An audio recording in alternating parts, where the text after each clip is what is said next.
Hi Tweeties! Welcome sa Chika Tweet. Salamat sa pagbisita. Kung mahilig ka sa latest Kimpaw updates, showbiz balita, at mga nakakakilig na moments, nandito ka sa tamang channel.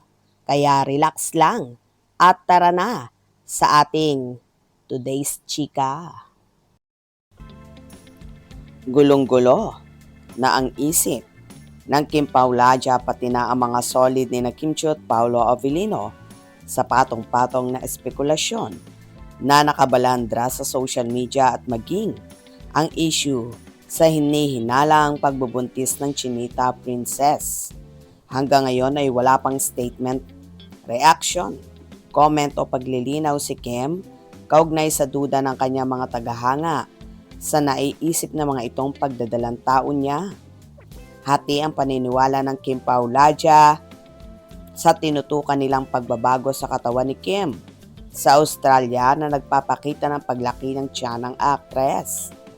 May ibang naniniwalang nagdadalang tao ito. Marami naman ang hindi kumbinsido lalo't alam nilang nasa gitna si Kim ng maraming commitments niya sa trabaho. Hindi pa humupa ang pagtatanong ng Kim Paulaja tungkol sa buntis issue. Sumabay naman ang panibagong update sa Kim Pao kung saan isang larawan ng dalawa ang kumakalat na nasa gitna ng shooting.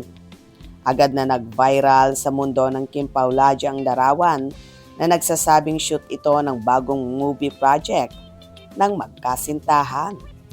Ang alam ng Kim Paulaja, mauna muna ang serye na gagawin nila sa Korea.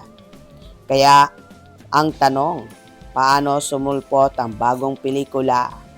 Isang solid na nagkaroon ng access sa Ignacia Network ang nagbalita sa amin na stop muna pansamantala umano ang serye ng Kim Pao at uunahin muna ang pelikula.